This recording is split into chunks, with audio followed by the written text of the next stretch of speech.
Hello, everyone. Thanks for joining the session. Today, with the rapidly evolving machine learning and the large language models, the world of information retrieval has also evolved a lot.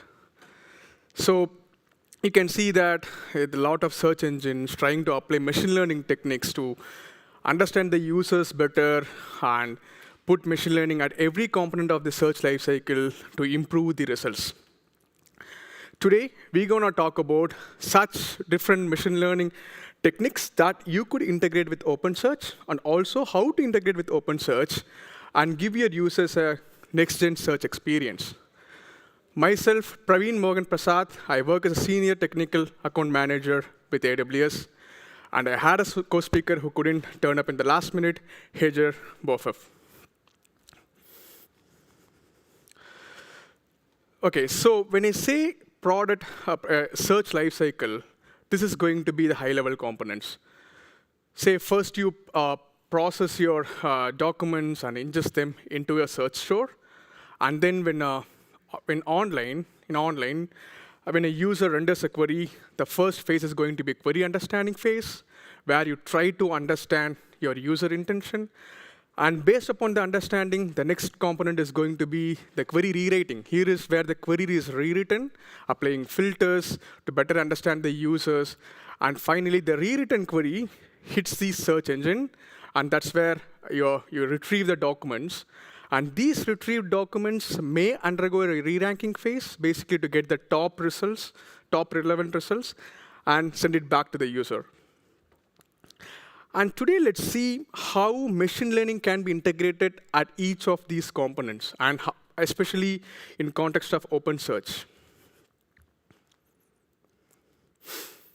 OK, so for adding, to enhance your search lifecycle, all the components that I talked about, you need a machine learning model at every phase, right? Like during the queries or during the ingestion of documents.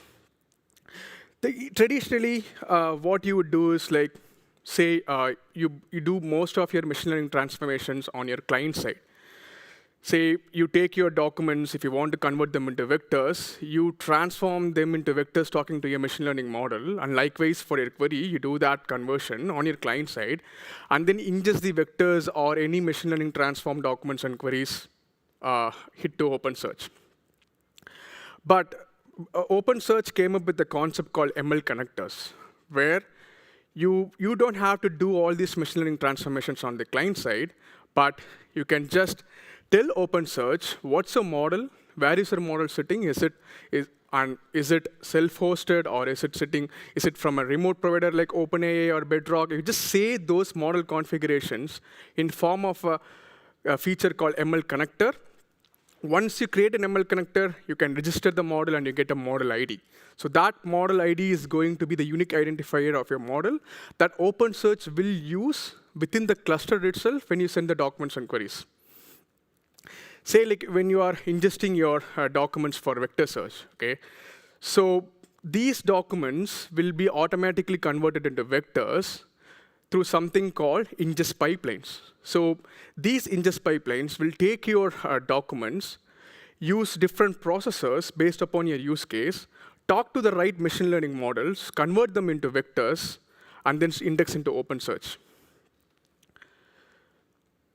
And it's not just that. Like, say, in the same ingest pipeline, you can also use different processors based upon your use case. Say, if you want to do a chunking of your text, then you can use chunking processor in the same ingest pipeline. Then OpenSearch will do the chunking for you and ingest the documents into OpenSearch index.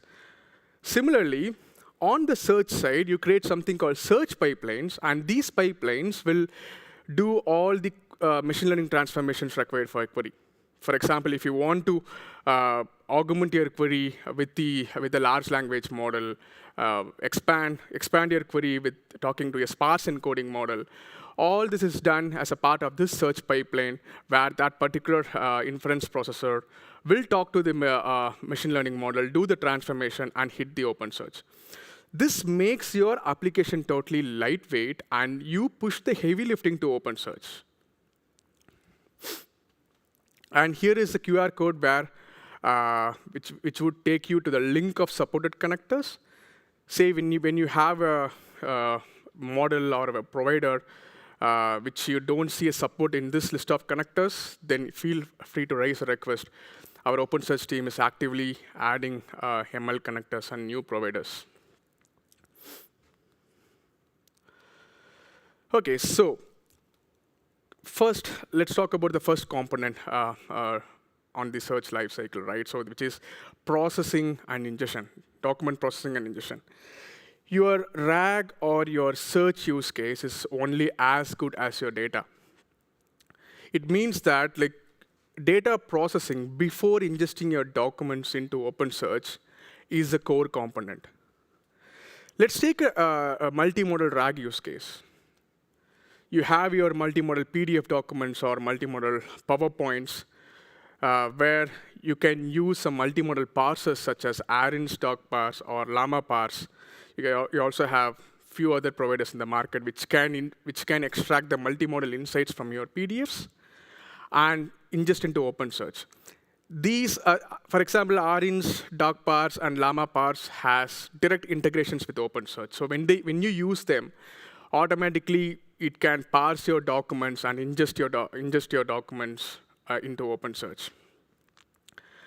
And especially if you are using the AWS flavor of OpenSearch, which is Amazon OpenSearch service, you can leverage Amazon Bedrock data automation, which is extensively designed for document parsing. It's not just that, coming out away from the RAG use case, think about the use case where you have product descriptions.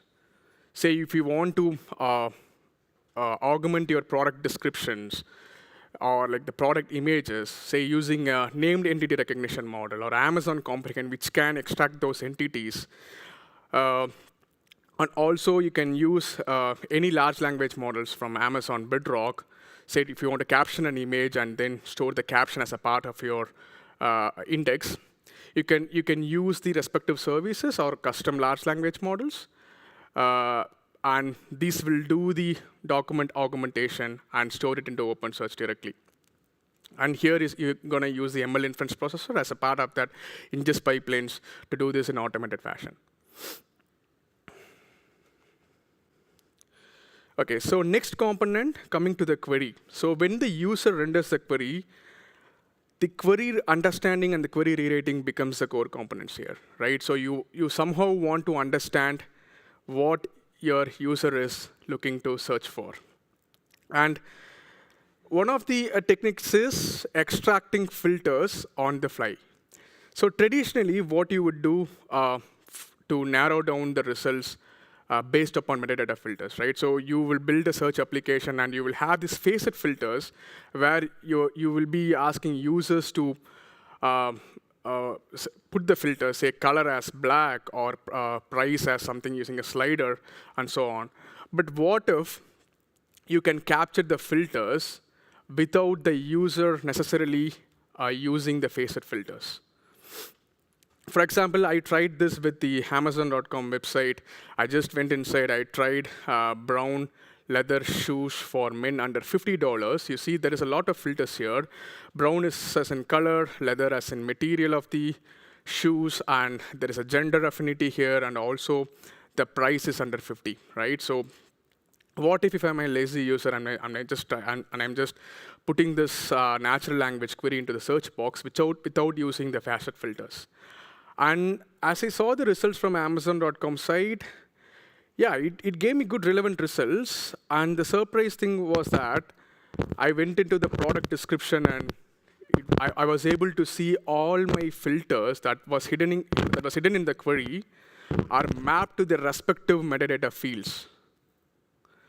As you see here, color is brown. The sole material is sorry.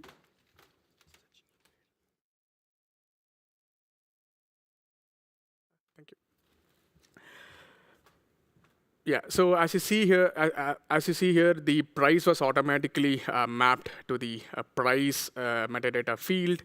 that was within the product field, and color was mapped to the product's color, and also the material, and so on.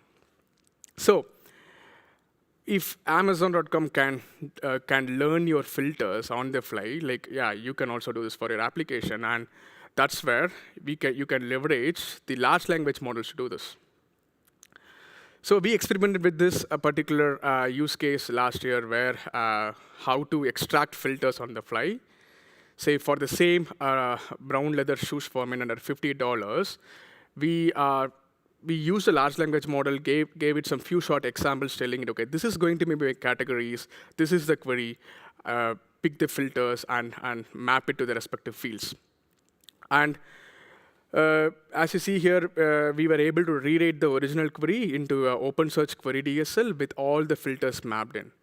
You see category as footwear, price LT 50, which is a range query, and also the term queries with gender as male and color as brown.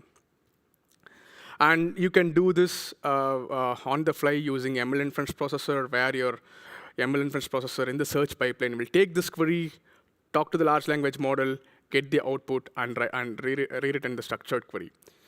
So this QR code, we have a lab with Amazon OpenSearch service, how we do this using large language model and using ML inference processor. So try this lab out so that you can extract your filters on fly. That gets to the next section, which is on retrieval and reranking.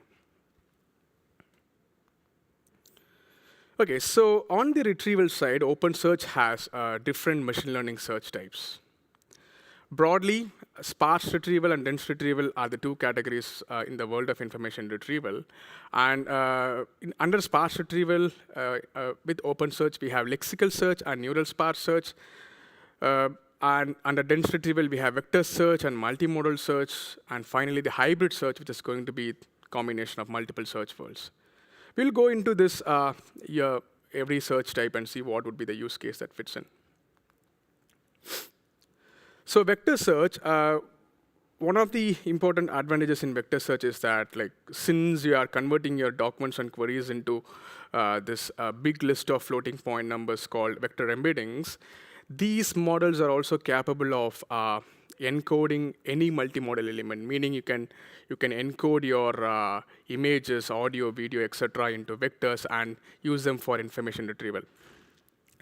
Say in this case, you have coming back to the product search use case, you can take the product image and the product description and generate a multimodal embedding from a supporting model like Clip or Titan multimodal embedding model, and then you can ingest the embedding into OpenSearch.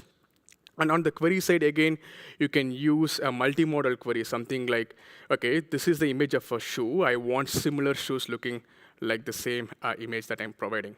It's like uploading an image and searching similar items. So there you can use a multimodal search query with OpenSearch, and in both the sites, you're going to use an ingest pipeline and search pipeline, which will have the ML inference processors talking to the multimodal embedding model to get those respective embeddings for your images. Next comes the neural sparse search. In simple version, you can say that neural sparse search is the semantic way of doing lexical search. Say we have a document called Apple products are expensive. What a sparse encoding model will give you here is, instead of the list of floating point numbers that you see in a dense vector search, you're going to see a list of key value pairs. And the keys here are nothing but similar items to your document tokens. You see here, like, Apple products are expensive. We got Apple expensive product technology map, Mac, etc. as like additional tokens. And you have, for every token, you have also a weightage. And this weightage tells that how important that particular that particular token is with respect to the overall context of the document. As you see, like, for the fruits and the food, which talks about Apple as a fruit, you see a very low weightage, right? So that will be a distinguisher when you perform a search, so that when a query comes in asking for Apple as a product, when there's other document which is like Apple as a food or a fruit, then your expanded items will be able to distinguish those two things. Yeah, so you do the same expansion on the query side as well. Say you have a query called Apple headphones, and then you expand it using the sparse encoding model. And optionally, you can also apply a filter telling, okay, so only use the expanded tokens with weight greater than equal to 0.5. That would reduce the noise and also accelerate your neural sparse search. One thing to add here is here you use the ingest pipeline with a processor name called sparse encoding processor, or also you can use the ML inference processor itself to generate the sparse encodings for your documents and queries. Next comes the hybrid search. As the name says, it is a way of combining multiple search words or multiple queries. Say, one of the common ways of doing this is combining lexical search and vector search. Take a use case where where there is a query called Reebok shoes. And here, Reebok is a brand name, and you don't need a semantic matching for that Reebok token, right? So it's a brand name, it should be used as such. So for that, you need a lexical search. Whereas for the other word, which is shoes, it's okay, and it will be good to give more options in terms of shoes, sneakers, boots, etc. So this is where combining both lexical search and vector search makes much sense. And to do, traditionally, you do this by rendering the multiple queries here, lexical search and vector search queries, KNN search queries. In parallel, then you have to normalize the scores and combine the scores of every document. And during this combination is where you apply the weightage in a sort of linear equation. So x into the lexical search score plus y into the vector search score, where x and y are going to be the weights. You can say like which should be biased for this particular query. And then you re-rank based upon the new score and render it back into to the results. So with OpenSearch hybrid query and the search pipeline with the normalization processor, these all steps are automated. Basically, you just use the hybrid query, tell what are the queries that needs to be combined, and then you also add a search pipeline with normalization processor. And this is where you give the weights. So here you see that the weights are 0.3 and 0.7. Say like for keyword search and for the KNN search, and then you give the query. So you can combine up to 5 different queries in this particular hybrid search. So recently, OpenSearch also released a different way of doing hybrid search, which is using reciprocal rank fusion. So one important distinguisher between this approach and the previous approach is that the previous one uses score to blend multiple documents, right? But here, rank is the component.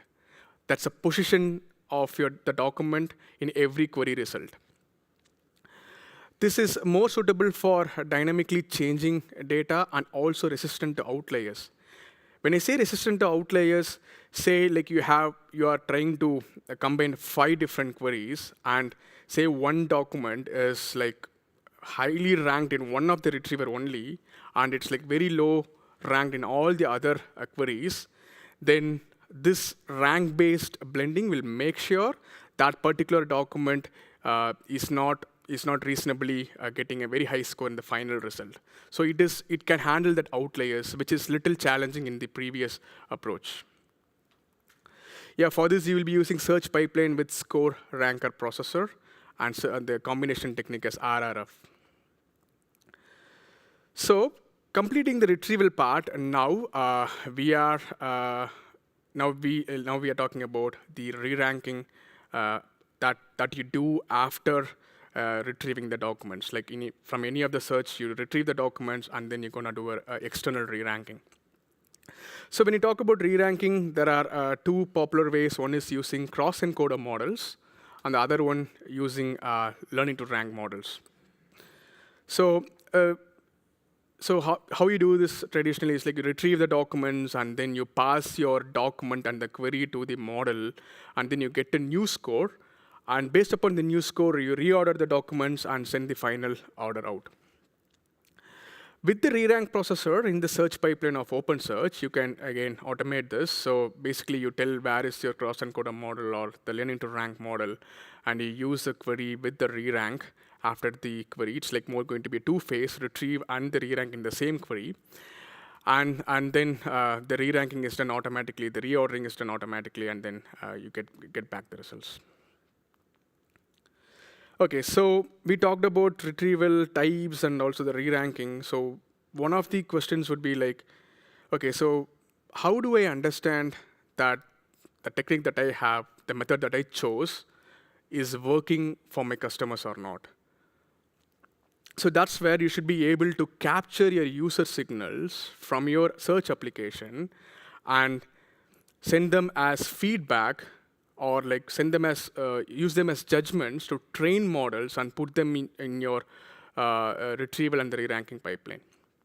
So that's where OpenSearch provides UBI, user behavior insights, to learn your user interaction from your search application, convert them into judgments, and use it for model training. In simple version, basically you integrate UBI with your front-end application, and OpenSearch will collect your queries from the end users and the different interactions in terms of clicking, scrolling, all are logged in two different indices into OpenSearch as UBI queries and UBI events. And then you take all these implicit signals and you can make them as judgments as, okay, so this was the query, this was the document, whether it is relevant or not, based upon the events that the user interacted. So you create these judgments. On top of this, you can also use explicit judgments where your search team would have prepared as ground truth from your search logs. You can combine them and create a final list of judgments. And you can use these judgments to train models that you can put in your retrieval and the re-ranking phase. So on the retrieval phase, you can train a learning to boost model, where this learning to boost model is going to optimize your hybrid search.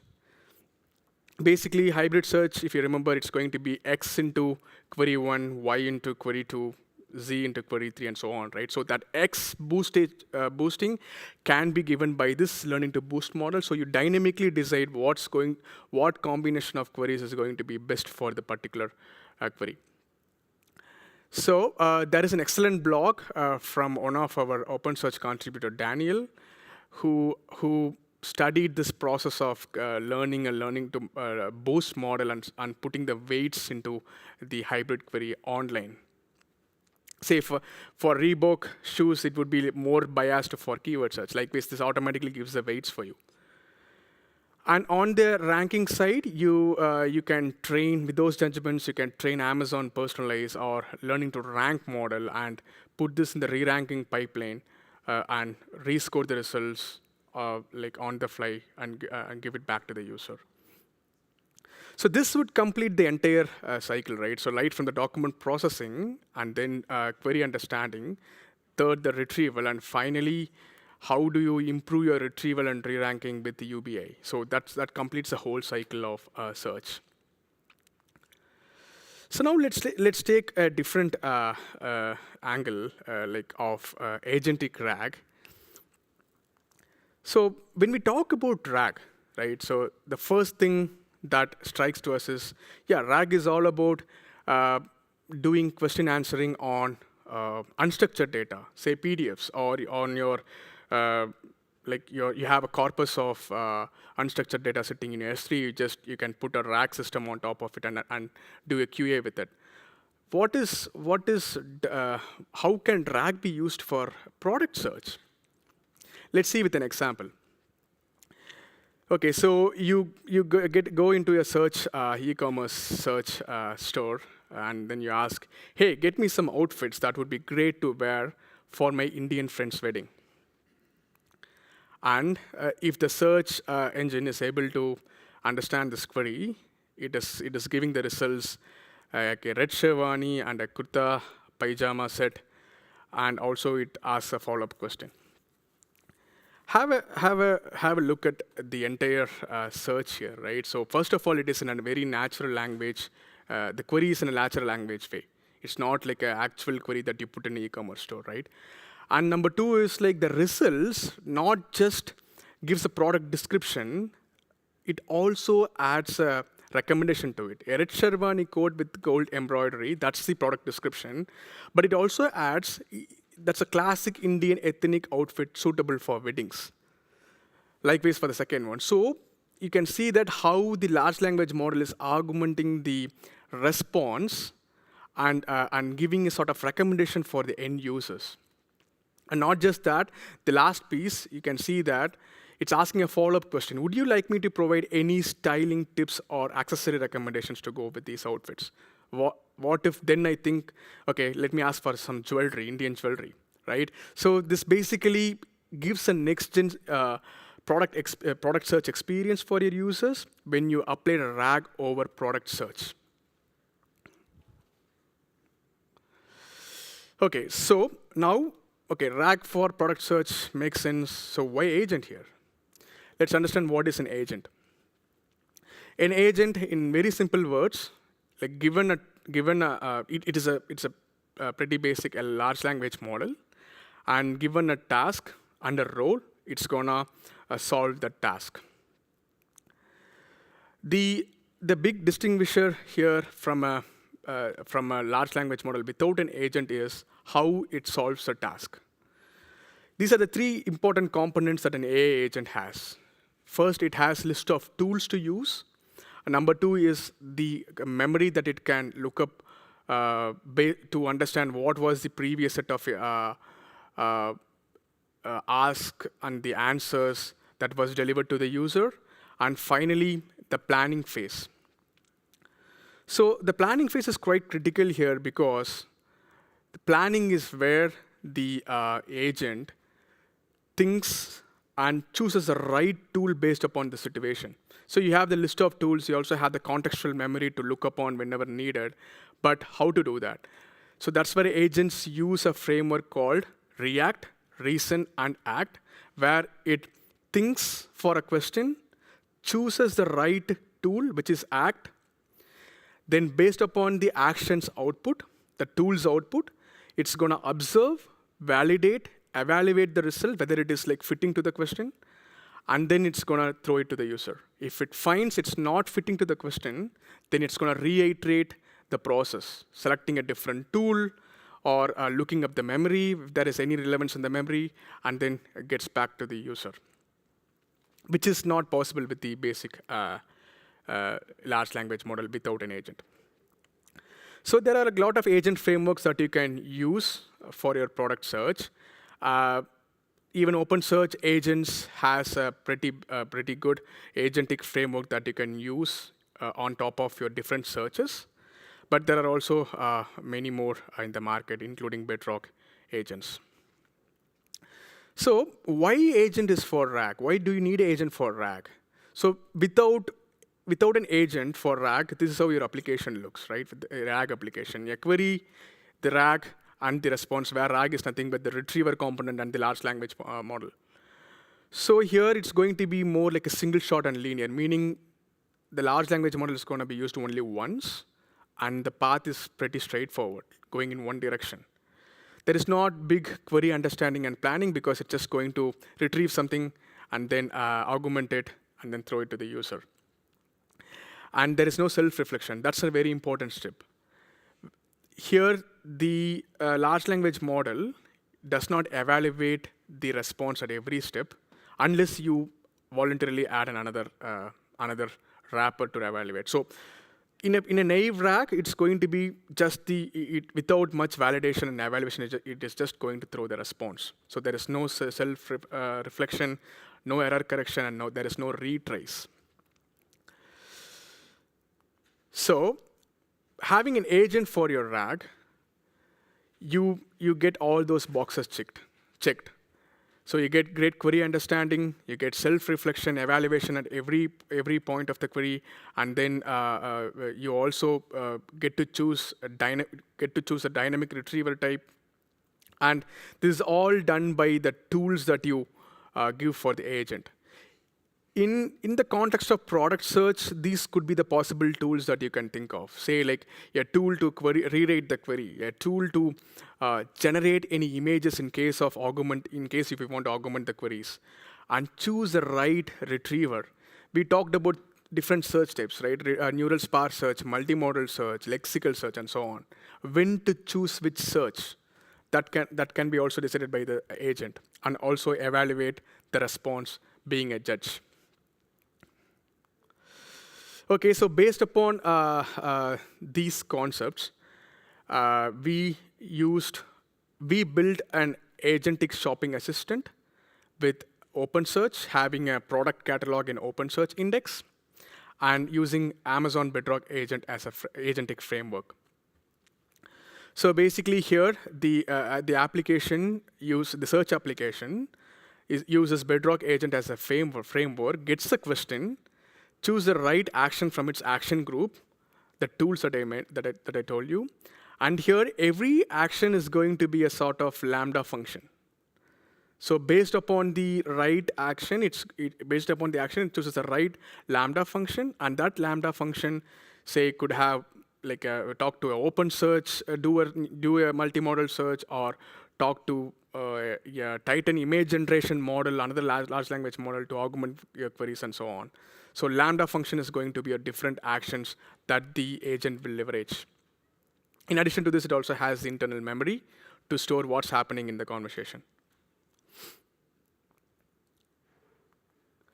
Okay, with this, let's jump into a demo of the same application, which is Agentic Shopping Assistant with OpenSearch and Bedrock agents.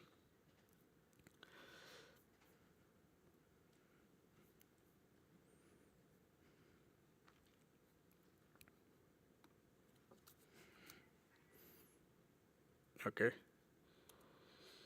Yeah, so I will start with the question. I'm interested in buying white basketball sneakers.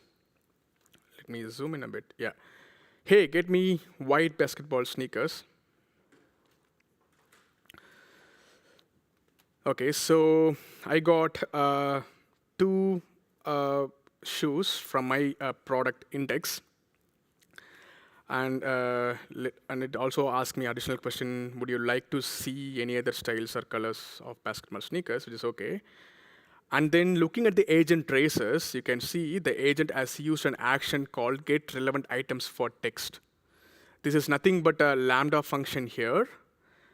And this get relevant items for text is doing a basic KNN search, a vector search with my question in the product description. Then let's go for the next question. Okay, so it gave me Nike sneakers, but I am interested in Reebok. So do you have any in Reebok? So now if you recall the example, it should be using lexical search, right? That's one of the important pieces. Like I don't need semantic search for query which has a brand name. So now, yeah, it got Reebok shoes, and also it says if you want any other details on the sneakers, or you look for a different brands and colors, look at the follow-up question. It's like how you interact with the e-commerce search is totally different here. You're like doing conversational shopping totally. So let's see what was the look at the agent traces, and you see here it has used retrieve with keyword search as the action. And retrieve with keyword search is nothing but a method inside my Lambda function, which is going to do a basic lexical search with a match query. Okay, so now let's continue the conversation. Okay, so okay, so now we ask like, I like the first one. can you get me something that looks similar to that?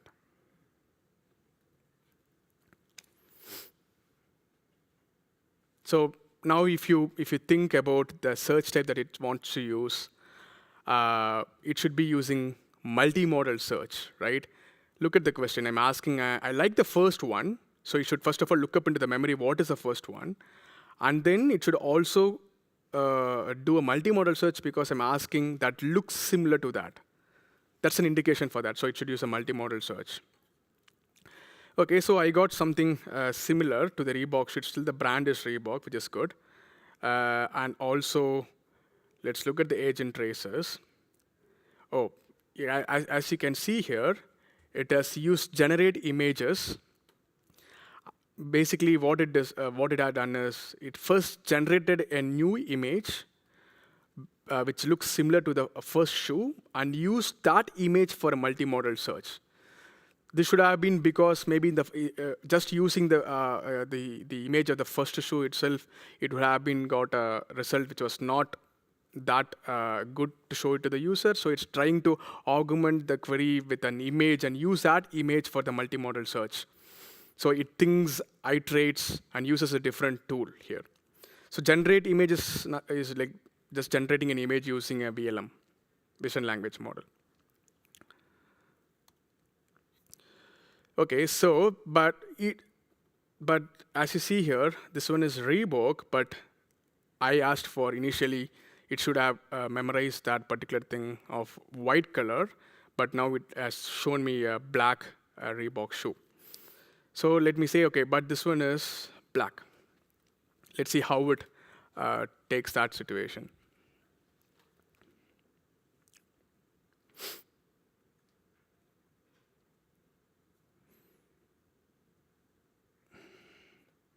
Okay, so now it gave me, it understood, okay, so the black is not the user intention. It looked up on the memory, so now it corrects itself based on my interaction. So now it says, now it has given me a white Reebok sneaker instead of the black one, and now it has used again the multimodal search, get relevant for image, the multimodal search, and then gave up this result. Okay, so now let's try a different one.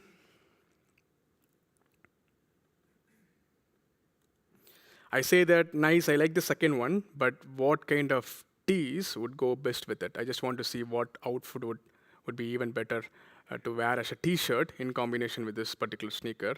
That's the second one, the white one.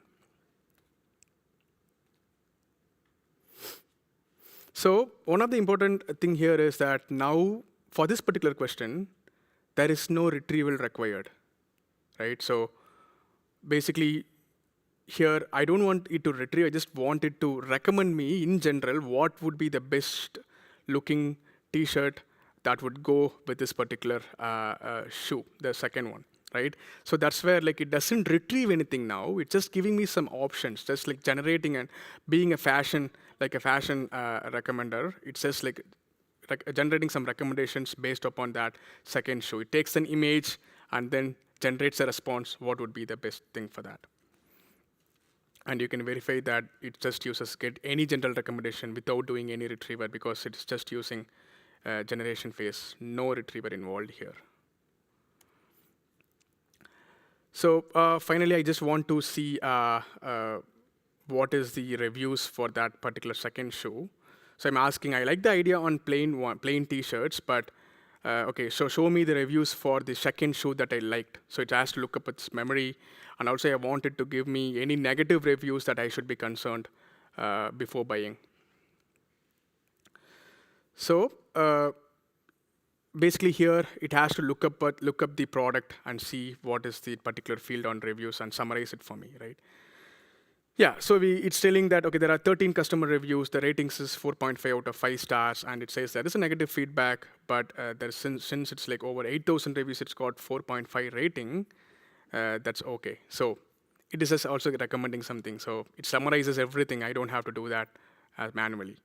So this is how like agentic product search can give a better experience. And also you can make your agentic RAG over product search a multi-agent RAG. Say, recall the product search lifecycle that I told you. Query understanding, retrieval, reranking, right? So you can have an agent for every piece here and have their respective tools. Like for query agent, all the query augmentation techniques go there as different Lambda functions. Like for a retrieval agent, it will have all the different retrieval types and so on. And the re-rank agent is going to use the UBA user data, user behavior insights data, and also a re-ranker. So based upon the query, it's going to talk to different agents, ask the agents to do the right job on that particular component, move to the next component, and finally get the result. So takeaways, good, your pre-processing is the key. Your search is always good as your data. And elevate your search results using UBA, user behavior insights, understand your user interaction with your website, and leverage AI agents to automatically improve your online search experience. So the entire agentic search is a lab that we built using Amazon OpenSearch service. The first QR code is a workshop that guides you to build this lab, and you can do whatever I did in the demo. You can do it by yourself on your computer if you have an AWS account. And second is the GitHub project, which has all the source code for different machine learning search types and even the agentic framework. Thank you, Praveen. I'm afraid with all the content that was crammed into that presentation, we've run out of time. So if you have questions for Praveen, please talk to him afterwards, maybe in the lobby. We're going to have to move quite quickly on to our next speaker, but please give him a huge round of applause.